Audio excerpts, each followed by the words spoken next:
गुरुग्राम की उस गली से, जहां एक मिडिल क्लास परिवार का लड़का सरकारी नौकरी का सपना देखता था, आज वही लड़का 5 करोड़ से ज्यादा सब्सक्राइबर्स, करोड़ों की प्रॉपर्टी और अपना खुद का क्लोथिंग ब्रांड सिस्टम चला रहा है। यह कहानी है एल्विश यादव की, यूट्यूबर, सिंगर, बिग बॉस और TT2 के विजेता और आज के समय के सबसे चर्चित सोशल मीडिया स्टार की। लेकिन यह रास्ता आसान नहीं था। इसमें संघर्ष है, फेलियर है, सांप के जहर का केस है, गिरफ्तारी है और सुप्रीम कोर्ट तक का सफर है। 14 सितंबर 1997 को हरियाणा के गुरुग्राम में एक यादव परिवार में सिद्धार्थ एल्विश यादव का जन्म हुआ। उनके पिता का नाम राम अवतार सिंह यादव और माता का नाम सुषमा यादव है। उनकी एक बड़ी बहन है, कोमल यादव। बचपन से ही एल्विश काफी शरारती और मस्त मौला था। परिवार में माहौल हमेशा हंसी खुशी वाला रहता था और एल्विश घर के जोकर हुआ करते थे। यह जानकर शायद ही किसी को यकीन हो, लेकिन एल्विश यादव अपनी पढ़ाई में बेहद तेज थे। उन्होंने गुरुग्राम के अमिटी इंटरनेशनल स्कूल से स्कूली शिक्षा पूरी की और 12वीं में 94% नंबर हासिल किए। इसके बाद उन्होंने दिल्ली के हंसराज कॉलेज से बीकॉम की डिग्री हासिल की। यानी ये वो लड़का है जो कभी सरकारी नौकरी का सपना देखता था। एल्विश अपनी मां के बेहद करीब हैं और उन्हें मामा का बॉय भी कहा जाता है। उनके परिवार ने शुरुआत से ही उनका साथ दिया जब वो यूट्यूब पर कुछ अलग करना चाहते थे। 29 अप्रैल 2016 को एल्विश यादव का यूट्यूब सफर शुरू हुआ। उनके चैनल का शुरुआती नाम था हाउ वॉइस टेक सेल्फी। लेकिन शुरुआत बिल्कुल भी आसान नहीं थी। उनके वीडियो को कोई नहीं देखता था, बहुत कम सब्सक्राइबर्स, बहुत कम व्यूज। एल्विश शुरुआत में प्रैंक वीडियो बनाते थे, लेकिन उन्हें खास सफलता नहीं मिल रही थी। फिर आया उनका वो वीडियो जिसने सब कुछ बदल दिया, इंडिया वर्सेस पाकिस्तान। ये वीडियो वायरल हो गया और एल्विश के करियर का टर्निंग पॉइंट साबित हुआ। एल्विश ने कई बार कहा है कि उनके आइकॉन आशीष चंचलानी और हर्ष बेनीवाल हैं। उनकी कॉमेडी और कंटेंट स्टाइल से प्रभावित होकर एल्विश ने अपनी राह बनाई। एल्विश की सबसे बड़ी ताकत है उनका देसी हरियाणवी अंदाज, उनकी बोली, उनके डायलॉग और उनकी कॉमेडी का तरीका। यह सब आम आदमी से तुरंत कनेक्ट करता है। उन्होंने सोशल एक्सपेरिमेंट्स, कॉमेडी स्किट्स और रोजमर्रा की जिंदगी के मजेदार पहलुओं पर कंटेंट बनाया जो दर्शकों को बेहद पसंद आया। एल्विश ने सिर्फ एक चैनल पर ही काम नहीं किया। नवंबर 2019 में उन्होंने व्लॉग चैनल लॉन्च किया। मई 2023 में गेमिंग चैनल शुरू किया। एल्विश सिर्फ यूट्यूबर ही नहीं बल्कि एक सिंगर भी है। उनके कुछ हिट गाने हैं, राव साहब, सिस्टम, बावली, हम तो दीवाने, दिल बावला। हौली हौली उनका पहला एक्टिंग डेब्यू था। बिग बॉस OTT का दूसरा सीजन 17 जून 2023 को शुरू हुआ, जिसे सलमान खान होस्ट कर रहे थे। एल्विश यादव इस शो में वाइल्ड कार्ड कंटेस्टेंट के तौर पर एंट्री हुए। आपको यकीन होगा, बिग बॉस के इतिहास में कभी भी कोई वाइल्ड कार्ड कंटेस्टेंट नहीं जीता था। खुद सलमान खान का मानना था कि वाइल्ड कार्ड विजेता बन ही नहीं सकता, लेकिन एल्विश ने सबको गलत साबित किया। उन्होंने 14 अगस्त 2023 को बिग बॉस OTT2 की ट्रॉफी अपने नाम कर ली और साथ में 25 लाख रुपए का कैश प्राइज भी जीता।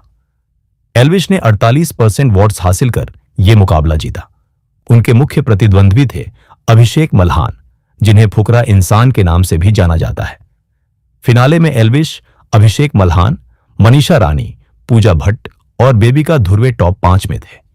एल्विश ने शो के दौरान वादा किया था कि अगर वो जीतेंगे तो ट्रॉफी अभिषेक और मनीषा के साथ शेयर करेंगे, और उन्होंने अपना वादा निभाया। यही ईमानदारी और दिल का साफ होना ही उन्हें फैंस से जोड़ता है। बिग बॉस जीतने के बाद एल्विश ने अपने करियर को एक नई दिशा दी। उन्होंने अपना खुद का क्लोथिंग ब्रांड लॉन्च किया, सिस्टम क्लोथिंग। यह ब्रांड उनके यंग फैन बेस के बीच काफी पॉपुलर हुआ। सिस्टम सिर्फ एक कपड़ों का ब्रांड नहीं है, बल्कि एल्विश के व्यक्तित्व का एक्सटेंशन है, बोल्ड, देसी और धमाकेदार। अब बात करते हैं एल्विश यादव से जुड़े सबसे बड़े विवाद की, स्नेक वेनम केस की। 22 नवंबर 2023 को नोएडा के एक फार्म हाउस पर छापा मारा गया, जहां कथित तौर पर एक रेव पार्टी चल रही थी। आरोप था कि इस पार्टी में सांप के जहर का इस्तेमाल ड्रग्स की तरह किया जा रहा था। 17 मार्च 2024 को एल्विश यादव को इस मामले में गिरफ्तार कर लिया गया। उन पर wild life protection act, IPC की धाराएं और एनडीपीएस एक्ट लगाए गए। एल्विश ने इस केस को कानूनी तौर पर लड़ने का फैसला किया। उनका पक्ष था, उनसे कोई सांप, जहर या नशीला पदार्थ बरामद नहीं हुआ था। जिस शख्स ने एफआईआर दर्ज कराई वो अधिकृत व्यक्ति नहीं था और एल्विश और केस में नामित अन्य आरोपियों के बीच कोई संबंध साबित नहीं हुआ। 18-19 मार्च 2026 को सुप्रीम कोर्ट ने इस मामले में बड़ा फैसला सुनाया। जस्टिस एम सुंदरेश और जस्टिस एन कोटेश्वर सिंह की बेंच ने एफआईआर और पूरी कार्यवाही को खारिज कर दिया। कोर्ट ने कहा कि एफआईआर दर्ज कराने के तरीके में प्रोसीजरल लैप्स थे, इसलिए यह कानूनन सही नहीं ठहराया जा सकता। यह एल्विश के लिए एक बड़ी कानूनी जीत थी। करीब 2.5 साल के संघर्ष के बाद सुप्रीम कोर्ट ने उनका नाम साफ कर दिया। एक और बड़ा विवाद था HI बॉक्स स्कैम का। अक्टूबर 2024 में दिल्ली पुलिस ने HI बॉक्स नाम के ऐप से जुड़े 500 करोड़ रुपए के स्कैम का खुलासा किया। एल्विश यादव को इस केस में नोटिस जारी किया गया क्योंकि उन्होंने इस ऐप के प्रमोशनल वीडियो बनाए थे। आरोप था कि इन्फ्लुएंसर्स ने लोगों को हाई रिटर्न का झांसा देकर निवेश करने के लिए प्रेरित किया। 30,000 से ज्यादा लोगों ने शिकायत दर्ज कराई। एल्विश ने अपनी तरफ से सिर्फ ब्रांड प्रमोशन किया था। अभी तक उन पर कोई सीधा आरोप साबित नहीं हुआ है कि वो इस स्कैम के मास्टरमाइंड थे। उन्हें केवल पूछताछ के लिए बुलाया गया था।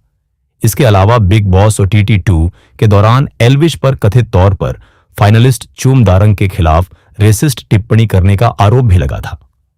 अगस्त 2025 में एल्विश के गुड़गांव स्थित घर के बाहर अज्ञात लोगों ने फायरिंग कर दी। उस वक्त उनकी मां घर पर थी। एक दिल्ली यूट्यूबर ने एल्विश पर उसे गुड़गांव बुलाकर पीटने का भी आरोप लगाया था और प्रिंस नरूला के साथ भी रोडीज के सेट पर उनका जमकर विवाद हुआ था। हालांकि बाद में प्रिंस ने कहा कि वो न तो दोस्त हैं और न ही दुश्मन। एल्विश यादव की कुल संपत्ति का अनुमान 8 करोड़ से 40 करोड़ रुपए के बीच है, तो कुछ रिपोर्ट्स के अनुसार उनकी नेट वर्थ 500 करोड़ रुपए भी बताई गई है। उनकी कमाई के सोर्स हैं YouTube earnings, brand endorsement, system clothing, music video और रियलिटी शोज। उन्होंने लाफ्टर शेफ्स सीजन 2 में 2 लाख रुपए प्रति एपिसोड चार्ज किए थे। उनके पास गुड़गांव में 16 BHK बंगला है, मुंबई में 8 करोड़ रुपए का घर है, दुबई में भी प्रॉपर्टी है। गाड़ियों के शौकीन एल्विश के पास मर्सिडीज बेंज जी वैगन और इलेक्ट्रिक G 580 EQ मॉडल जैसी लग्जरी गाड़ियां हैं। बात करें पर्सनल लाइफ की तो एल्विश यादव अभी शादीशुदा नहीं है। एल्विश अब भी अपने परिवार के बेहद करीब हैं। अपनी मां के साथ उनके कई वीडियोस वायरल हो चुके हैं। और हां, रिलेशनशिप के बारे में बात करें तो एल्विश ने खुद कहा है कि वो रिलेशनशिप में है, लेकिन उन्होंने अपने पार्टनर की पहचान गुप्त रखी है। उनका कहना है कि वो डेट टू मैरी में यकीन रखते हैं और खुद को वन वुमन मैन कहते हैं। इंटरनेट पर कई नाम सामने आए, कीर्ति मेहरा, जिया शंकर, जन्नत जुबैर, लेकिन एल्विश ने कभी इनकी पुष्टि नहीं की। अगर आपको सच में पता है तो कमेंट में बताएं, बाकी ये उनकी प्राइवेसी है। सुप्रीम कोर्ट से राहत मिलने के बाद एल्विश यादव ने काम पर वापसी की है। उनके कुछ अपकमिंग प्रोजेक्ट्स हैं, औकात के बाहर नाम की वेब सीरीज और engaged season 2, laughter chefs season 2 और प्लेग्राउंड S4 जैसे शोज में भी वो नजर आ चुके हैं। आज एल्विश यादव सोशल मीडिया के ट्रेंडिंग किंग इसीलिए हैं क्योंकि वो खुद हैं, कृत्रिम नहीं बल्कि वैसे ही हैं जैसे दिखते हैं। कमेंट्स, लाइव सेशन और पोस्ट्स के जरिए वो हमेशा फैंस से कनेक्ट रहते हैं। वो कंट्रोवर्सी से डरते नहीं हैं और मुश्किल समय में भी खुलकर बात करते हैं। हर प्लेटफॉर्म पर उनकी मौजूदगी है, YouTube, Instagram, TV, music, clothing, हर जगह। गुरुग्राम के एक मिडिल क्लास परिवार से निकलकर जहां शुरुआत में वीडियोस को कोई नहीं देखता था, वहीं से उठकर बिग बॉस OTT 2 का विजेता बनना, करोड़ों की संपत्ति हासिल करना और सुप्रीम कोर्ट तक लड़ाई लड़कर अपना नाम साफ कराना, यह सब एल्विश यादव की कहानी को बेहद प्रेरणादायक बनाता है। हां, उनके ऊपर विवाद है, हां, उनकी आलोचना होती है, लेकिन आज जो ट्रेंडिंग किंग बनकर उभरे हैं वो वही एल्विश हैं जिन्होंने कभी हार नहीं मानी। जय हिंद, जय भारत।